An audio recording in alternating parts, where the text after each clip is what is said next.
Hello friends, स्वागत है आपका हमारे YouTube channel UP PCS capsule में।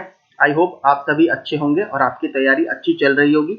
आप सभी को पता है हम अपने इस चैनल के माध्यम से यूपी ट्रिपल एससी की वन दरोगा की मुख्य परीक्षा के सिलेबस को टॉपिक बाय टॉपिक कवर कर रहे हैं।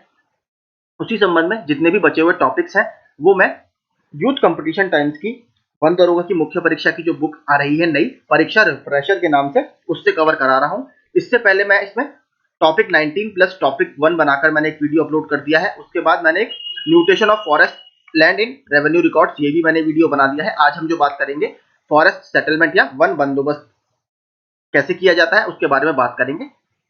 तो चलिए शुरू करते हैं। वन बंदोबस्त। वन बंदोबस्त का अर्थ वन सीमा का प्रबंधन यानी मैनेजमेंट और रेखांकन से है। किसी भी भूमि के टुकड़े को वन घोषित करना तथा ऐसी भूमि की सीमा निर्धारित करना वन बंदोबस्त की श्रेणी में आता है। यानी कोई भी लैंड है आपका, अगर वो अभी तक वन घोषित नहीं है तो उसको फॉरेस्ट लैंड घोषित करना, और ऐसी भूमि की क्या इसकी बाउंड्रीज होंगी, क्या क्या इसकी सीमाएं होंगी, ठीक है, वो पूरा जो निर्धारण किया जाता है वो आपका फॉरेस्ट सेटलमेंट या वन बंदोबस्त के अंतर्गत आता है। ये वाला पॉइंट आपके लिए काफी इंपॉर्टेंट है। भारत में वन बंदोबस्त संबंधित प्रावधान भारतीय वन अधिनियम 1927 में दिया गया है। यानी अगर आपसे पूछे फॉरेस्ट सेटलमेंट का प्रोविजन कौन से एक्ट से लिया गया है, इंडियन फॉरेस्ट एक्ट 1927 से लिया गया है। अगर बात करें सबसे पहले तो 1815-16 में गार्डनर की अध्यक्षता में, ठीक है, गार्डनर की अध्यक्षता में पहला वन बंदोबस्त किया गया था, इसको याद रखिएगा। अगर बात की बात करें तो 1927 से हम ये प्रोविजन लेते हैं। इसमें क्या कहा गया है, इसमें सरकारें वन प्रबंधन यानी फॉरेस्ट मैनेजमेंट और सीमांकन यानी आपका जो बाउंड्रीज होगी उसकी देखरेख हेतु वन बंदोबस्त अधिकारी की नियुक्ति करेंगी। अब आगे देखते हैं वन बंदोबस्त अधिकारी के बारे में। वन बंदोबस्त अधिकारी या फॉरेस्ट सेटलमेंट ऑफिसर। वन अधिनियम 1927 की धारा 4(1) या सब क्लॉज सी के तहत प्रांतीय सरकार को वन अधिकारी बंदोबस्त नियुक्त करने की आवश्यकता होगी ताकि किसी भी व्यक्ति के पक्ष में मौजूद कथित अधिकारों की मौजूदगी, प्रकृति और सीमा की जांच का निर्धारण किया जा सके। इस तरह के सीमाओं के भीतर या किसी भी भूमि में या किसी वन उपज में और उससे निपटने के लिए कार्यवाही कर सके। तो आपकी जो सेक्शन 4 क्लॉज 1 और सब क्लॉज सी है, इसके तहत आपकी वन बंदोबस्त अधिकारी की नियुक्ति भारतीय वन अधिनियम के तहत की जाती है। वन बंदोबस्त अधिकारी की शक्तियां एवं कार्य। अब इसकी पावर्स क्या क्या होती हैं। भारत वन अधिनियम या भारतीय वन अधिनियम 1927 की धारा 8 के अंतर्गत वन बंदोबस्त अधिकारी को निम्न शक्तियां प्राप्त है। तो उसकी जो अपॉइंटमेंट करी जाती है वो सेक्शन 4 के तहत की जाती है, और इसका जो बेसिकली पावर्स दी गई हैं इसको वो धारा 8 के तहत दी गई हैं। वन से संबंधित भूमि विवाद सीमांकन तथा क्षेत्रफल के जांच हेतु वन बंदोबस्त अधिकारी निम्न शक्तियों का प्रयोग करता है। किसी भी भूमि पर स्वयं या उसके द्वारा अधिकृत किसी ऐसे अधिकारी द्वारा किसी भूमि पर प्रवेश करने और उसका सर्वेक्षण करने, सीमांकन करने और उसका नक्शा बनाने की शक्ति। भूमि विवाद जो कि वन से संबंधित है, इस मामले में बंदोबस्त अधिकारी को सिविल कोर्ट की शक्तियां प्राप्त है। कार्य: भारत में वन भूमि, वन पारिस्थितिकी तथा वन आवरण की रक्षा करना, जनजाति हितों की वनों में पहचान करना, यानी जो आपके ट्राइबल ग्रुप्स हैं उनके जो इंटरेस्ट है फॉरेस्ट एरिया में वो कैसे रहेंगे उनकी पहचान आइडेंटिफाई करना। किसी भी व्यक्ति के पक्ष में या किसी आरक्षित वन में किसी व्यक्ति के पक्ष में किसी भी अधिकार के अस्तित्व, प्रकृति और सीमा का पता लगाना और निर्धारित करना। वनों और वन्यजीव संरक्षण के प्रति जवाबदेह होना। वन के अंदर निषिद्ध वन अपराधों को परिभाषित करना, यानी फॉरेस्ट के अंदर आपके कौन कौन सी एक्टिविटीज बैन रहेंगी या कौन कौन से आपके क्राइम्स कंस्टिट्यूट करेंगे, यानी किसको आप क्राइम बोलोगे वन में, उसको पूरा ये डिफाइन करता है। आगे उत्तर प्रदेश में वन बंदोबस्त संबंधी विभाग। पहला उत्तर प्रदेश वन निगम। इससे देखिए इसकी स्थापना याद कर लीजिएगा, यह जो वन रक्षक परीक्षा हुई थी फॉरेस्ट गार्ड की, ठीक है, उसमें यह पूछ लिया गया था कि इसकी स्थापना कब हुई थी। तो बात कर लेते हैं। उत्तर प्रदेश में वन के अपेक्षाकृत अधिक प्रभावी विकास तथा वनोपज के वैज्ञानिक विदोहन के लिए स्थानीय प्राधिकरण के रूप में उत्तर प्रदेश वन विभाग अधिनियम 1974 के तहत 25 नवंबर 1974 को, याद रखिएगा 25 नवंबर 1974 को उत्तर प्रदेश वन निगम की स्थापना हुई। पर्यावरण वन एवं जलवायु परिवर्तन विभाग उत्तर प्रदेश पर्यावरण वन एवं जलवायु परिवर्तन विभाग की स्थापना वर्ष 1976 में हुई। तो यानी आपका जो पर्यावरण मंत्रालय है उत्तर प्रदेश में उसकी स्थापना कब हुई, 1976 में, ठीक है। और आपका फॉरेस्ट निगम किया वन निगम की स्थापना 1974 में। अगला उत्तर प्रदेश में वन बंदोबस्त अधिकारी। उत्तर प्रदेश में राज्य सरकार को यह अधिकार है कि आवश्यकता अनुसार वन बंदोबस्त अधिकारियों की नियुक्ति करे तथा राज्य सरकार उनका स्थानांतरण भी या ट्रांसफर भी कर सकती है। उत्तर प्रदेश सरकार के हाल ही के निर्णय के अनुसार वन भूमि की पैमाइश और सीमांकन कर उसे सुरक्षित करने को तैनात किए जाने वाले वन बंदोबस्त अधिकारी एसडीएम स्तर के होंगे। वन बंदोबस्त अधिकारी जरीब, लोहे की चैन की पैमाइश से इतर जीपीएस आधारित पैमाइश कराएंगे, जिससे वन भूमि की निगरानी आपकी ज्यादा आसान होगी और इससे ज्यादा आपको सटीक डेटा भी मिलेगा। आगे भारतीय वन अधिनियम 1927, इसमें क्या क्या बात की गई है देख लेते हैं। उत्तर प्रदेश के वन बंदोबस्त का संचालन या क्रियान्वयन इसी अधिनियम के तहत किया जाता है। अधिनियम की प्रमुख विशेषताएं क्या क्या है? भारतीय वन अधिनियम 1927 के प्रमुख उद्देश्य वन उत्पाद की आवाजाही को नियंत्रित करना तथा उस पर शुल्क लगाना था। यह किसी क्षेत्र को आरक्षित वन, संरक्षित वन या ग्राम वन के रूप में घोषित करने के लिए अपनाई जाने वाली प्रक्रिया का व्याख्या करता है। इस अधिनियम में वन अपराध क्या है या फॉरेस्ट क्राइम्स आपके क्या है, किसी आरक्षित वन के अंतर्गत कौन सा कार्य निषिद्ध है या किसी रिजर्व्ड फॉरेस्ट में कौन सी एक्टिविटीज आपकी निषिद्ध रहेंगी या बैन रहेंगी, और अधिनियम के प्रावधानों के उल्लंघन पर दंडनीय है, इसका विवरण दिया गया है। अनुसूचित जनजाति और अन्य परंपरागत वन निवासी वन अधिकारियों की मान्यता अधिनियम 2006 एवं नियम 2008 तथा संशोधित नियम 2012। अधिनियम का उद्देश्य वन में निवास करने वाली अनुसूचित जनजातियों और अन्य परंपरागत वन निवासी जो ऐसे वनों में पीढ़ियों से काम कर रहे हैं या निवास कर रहे हैं उनके अधिकारों को अभिलिखित नहीं किया जा सका है, यानी उनके जो राइट्स है उसको रिकॉर्ड नहीं किया जा सका या पूरा डॉक्यूमेंटेशन उसका नहीं हुआ, के वन अधिकारों एवं वन भूमि में अधिभोग को मान्यता देने और निहित करने के उद्देश्य से यह अधिनियम लाया गया था। अधिनियम के महत्वपूर्ण बिंदु क्या क्या थे? वन में निवास करने वाली ऐसी अनुसूचित जनजातियों और अन्य परंपरागत वन निवासियों के वन भूमि में अधिभोग को मान्यता देने के लिए अधिनियम जो आपका ये है 31 दिसंबर 2007 से लागू है। इसका नियम 1 जनवरी 2008 को प्रकाशित किया गया। उसके नेक्स्ट डे बिल्कुल संशोधित नियम या आपको इसको संशोधित किया गया, अमेंड किया गया, उसके बाद की अधिसूचना 6 सितंबर 2012 को प्रकाशित की गई। अधिनियम के अंतर्गत निम्न प्रकार के वन अधिकार प्रदान किए जा रहे हैं। एक तो व्यक्तिगत अधिकार, दूसरा कम्युनिटी राइट्स, और 4 टाइप के राइट्स से मैंने आपको बता दिया था। प्रॉपर्टी राइट्स होते हैं, ठीक है, डेवलपमेंट के राइट्स होते हैं, इसके अलावा वहां पर और जो 2 तरीके के राइट्स थे वो भी हमने पिछले वीडियो में डिस्कस कर लिए थे। टोटल 4 तरीके के राइट्स की क्लासिफिकेशन वहां पर की गई थी। अधिनियम के अंतर्गत अधिकार हेतु पात्रता, अनुसूचित जनजाति के व्यक्ति आप होने चाहिए, अन्य परंपरागत वन निवासी जो कम से कम 3 पीढ़ियों से वन पर निर्भर होने चाहिए, या क्या टाइम था 75 ईयर्स, 75 साल कम से कम आप वहां पर रहने चाहिए। 13 दिसंबर 2005 से पूर्व वन भूमि का अधिभोग, या जो कट ऑफ डेट इसमें रखी गई है 13 दिसंबर 2005, इसको याद रखिएगा, ये भी इंपॉर्टेंट है। आजीविका की वास्तविक आवश्यकताओं के लिए वन पर निर्भर होने चाहिए वो। अगला महत्वपूर्ण परिभाषाएं देख लेते हैं। धारा 2 का में क्या है? सामुदायिक वन संसाधन ग्राम की परंपरागत एवं रूढ़िगत सीमाओं के भीतर सामान्य वन भूमि या चारागाही समुदायों की दशा में भूमि का मौसमी उपयोग, जिसके अंतर्गत आरक्षित वन, संरक्षित वन और संरक्षित ऐसे क्षेत्रों की भूमि जैसे अभयारण्य और राष्ट्रीय उद्यान जिन पर समुदायों की परंपरागत पहुंच थी।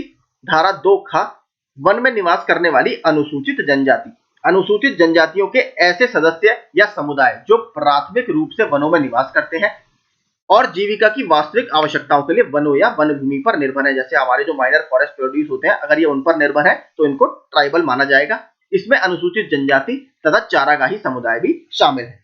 आगे धारा 2 गा जिसमें वन भूमि की बात की गई है। देखें, किसी वन क्षेत्र के अंतर्गत आने वाली किसी भी प्रकार की भूमि जिसके अंतर्गत अवर्गीकृत वन, असीमांकित वन, संरक्षित वन, आरक्षित वन, अभयारण्य और राष्ट्रीय उद्यान भी है, इस सभी को क्या बोला जाएगा? आपका वन भूमि। तो अगर आपसे पूछे वन भूमि में क्या क्या आता है, तो अवर्गीकृत वन, सीमांकित वन, संरक्षित वन आते हैं, आरक्षित वन, अभयारण्य और राष्ट्रीय उद्यान भी इसके अंतर्गत डिक्लेयर किए जा सकते हैं। धारा 2 घ ग्राम सभा, ग्राम के सभी वयस्क सदस्यों से मिलकर एक ग्राम सभा बनेगी। धारा 2 ड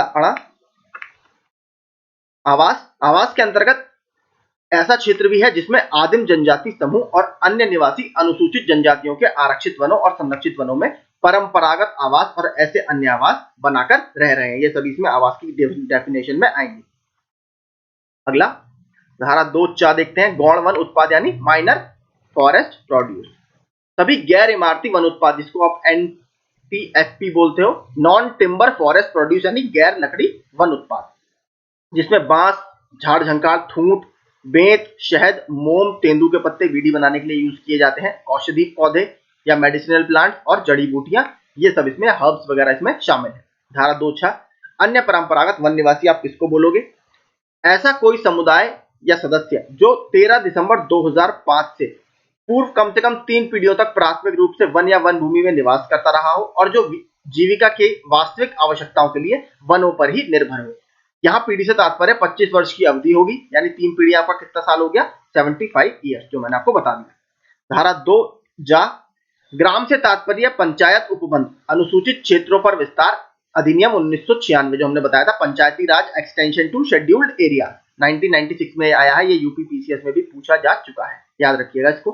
कि धारा 4 के खंड ख में निर्दिष्ट ग्राम एवं अनुसूचित क्षेत्र से भिन्न गैर अनुसूचित क्षेत्र में पंचायतों से संबंधित राज्य विधि में ग्राम के रूप में निर्दिष्ट ग्राम होगा।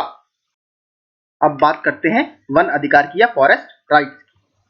धारा 3 क्लॉज 1 इस अधिनियम में वन में निवास करने वाली अनुसूचित जनजातियों और अन्य परंपरागत वन निवासियों के सभी वन भूमि पर व्यक्तिगत या सामुदायिक दोनों तरह के अधिकार होंगे, जिसके हेतु का वन में निवास करने वाली अनुसूचित जनजाति और अन्य परंपरागत वन निवासियों के किसी सदस्य या किन्हीं सदस्यों द्वारा निवास के लिए, जीविका के लिए, स्वयं खेती करने के लिए व्यक्तिगत या सामूहिक अधिभोग के अधीन वन भूमि को धारित करने और उसमें रहने का अधिकार का निस्तार के रूप में सामुदायिक अधिकार, गौण वन उत्पादों के संग्रह के लिए या संग्रह करने के लिए गांव की सीमा के भीतर या बाहर पारंपरिक रूप से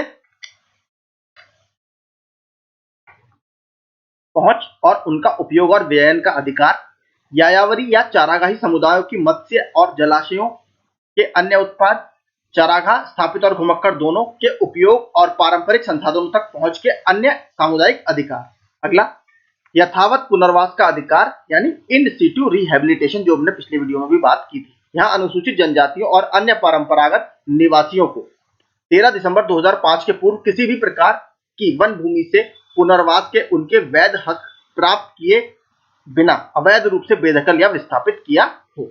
अगला देखते हैं पॉइंट, वन अधिकारों की मान्यता। धारा 4 क्लॉज 3 वन भूमि का इस अधिनियम के तहत अनुसूचित जनजातियों या जनजाति समुदायों या अन्य परंपरागत वन निवासियों ने 31 दिसंबर 2005 से पूर्व वन भूमि अधिभोग में ली हो।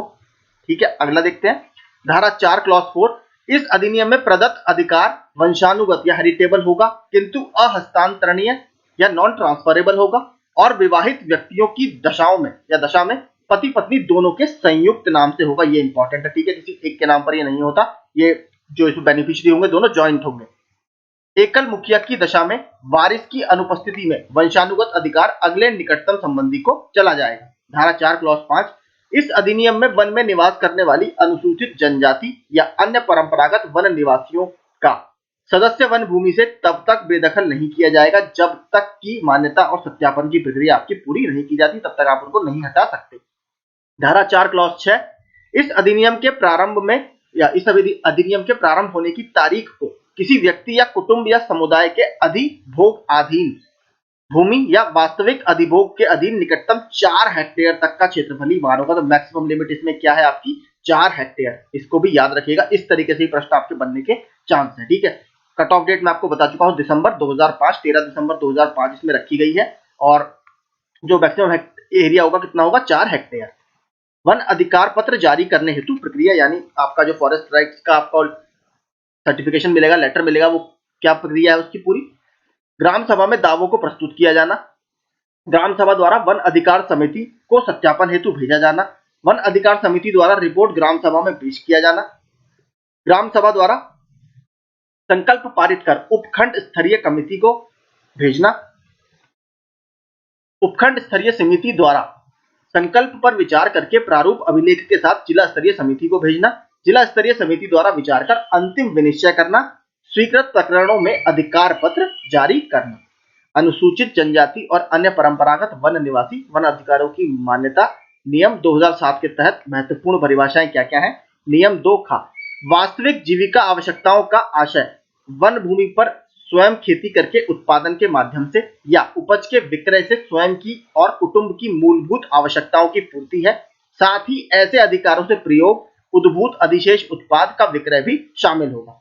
अगला नियम 2 का गौण वन उपज के निपटान का आशय गौण वन उपज को इकट्ठा करने वाले या समुदाय द्वारा जीविका के लिए ऐसी उपज के उपयोग के लिए स्थानीय स्तर पर प्रसंस्करण एवं मूल्यवर्धन के लिए परिवहन के समुचित साधनों के माध्यम से वन क्षेत्र के भीतर और बाहर परिवहन एवं विक्रय कर सकेगा। ठीक है, तो ये इंपॉर्टेंट है आपका। ठीक है, बाकी देखिए इसमें जो बाकी पॉइंट्स दिए हैं, ये वाला नेक्स्ट वाला ये कुछ इतना इंपॉर्टेंट आपके लिए नहीं है। अब यहां से बात करते हैं 9वें से जो महत्वपूर्ण परिभाषाएं हैं। पहला, एक तो हैमलेट्स की या बंदोबस्तों की, हैबिटेशंस की पहचान या उनके समेकन की प्रक्रिया।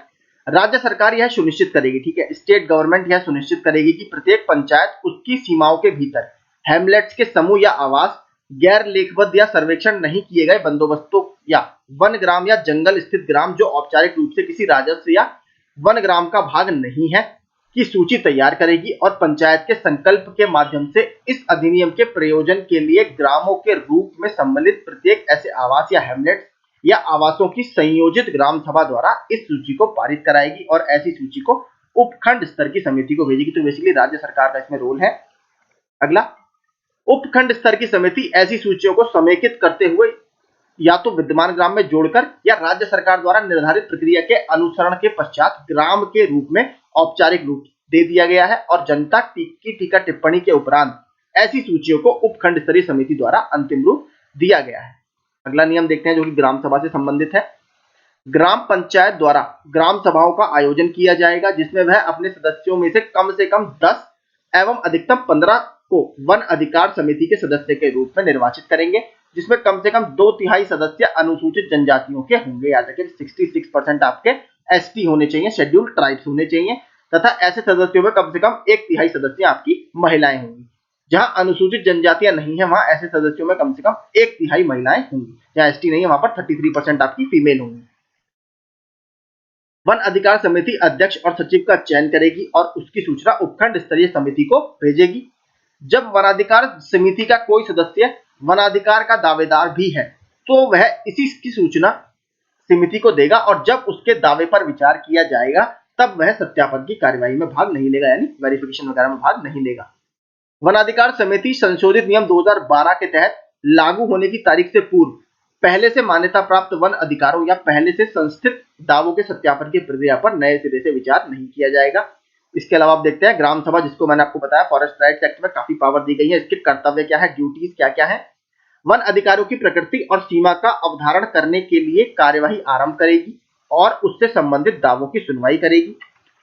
वनाधिकारों के दावेदारों की सूची तैयार करेगी और दावेदारों और उनके दावों के ऐसे ब्यौरों का एक रजिस्टर रखेगी।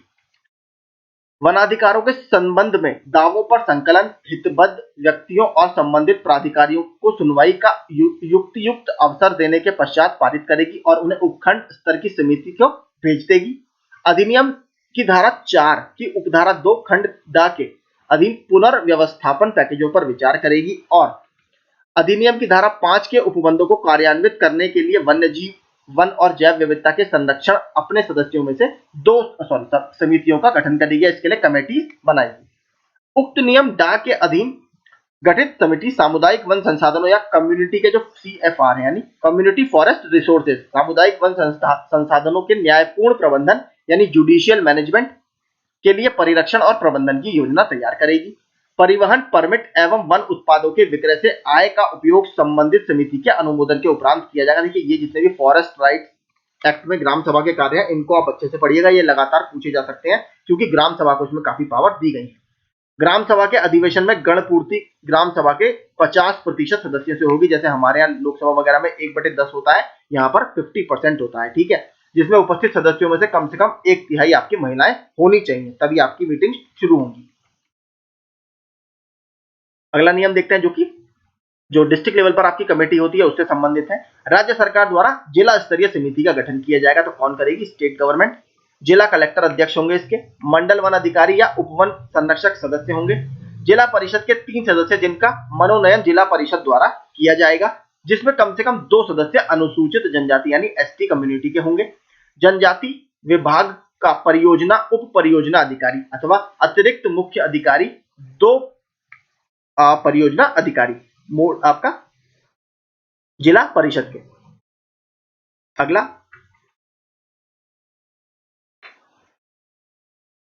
नियम 6, जिला स्तरीय समिति के कृत्य। इसके क्या क्या काम होंगे? यह सुनिश्चित करेगी कि ग्राम सभा और वन अधिकार समिति को वन और राजस्व मानचित्र और मतदाता सूची उपलब्ध करा दी गई है।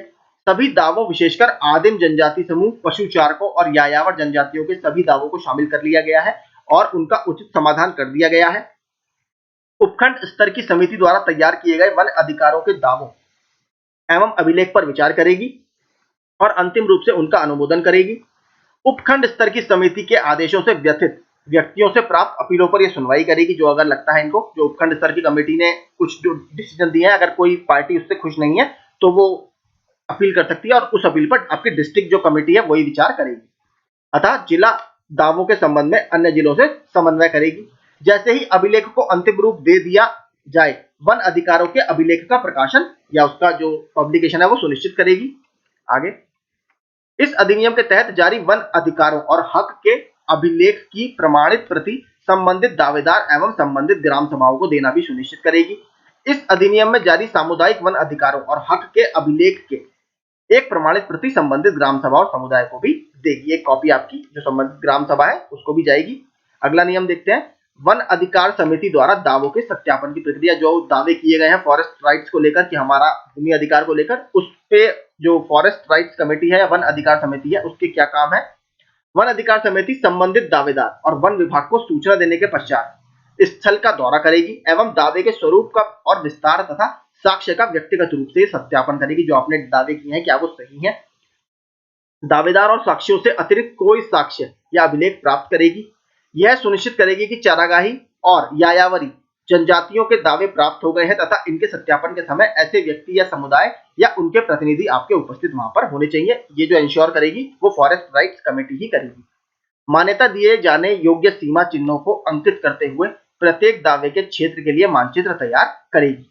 तत्पश्चात वन अधिकार समिति दावे के संबंध में अपने निष्कर्षों को अभिलिखित करेगी। बेसिकली क्या करेगी, जो इनको लगता है कि हाँ हमने जो वेरीफाई किया है सारे डॉक्यूमेंटेशन देखकर, ऑन साइट वेरिफिकेशन देखकर, उसके बाद जो भी इनका निर्णय होगा उसको ये रिकॉर्ड करेगी ऑफिशियल डॉक्यूमेंट में और उन्हें ग्राम सभाओं के समक्ष विचार के लिए प्रस्तुत करेगी। ठीक है, तो ये पूरी प्रक्रिया होती है सत्यापन की। वनाधिकारों के अवधारण के लिए साक्ष्य, जो ऊपर हमने बात करी है कि फॉरेस्ट राइट्स कमेटी किन किन साक्ष्यों को देखती है। मान्यता और निहित करने के लिए साक्ष्य में अन्य बातों के साथ निम्नलिखित सम्मिलित होगा: गजेटियर, जनगणना, सर्वेक्षण, वन बंदोबस्त रिपोर्ट। देखिए पूरी लिस्ट है, इसको यहाँ पर बताने का कोई मतलब नहीं है, ये आप वीडियो पॉज कर देख सकते हैं। ठीक है, ये सारे जो डॉक्यूमेंटेशन है ये आपके उसमें जरूरी होंगे जिसके आधार पर वो निर्णय लेगी।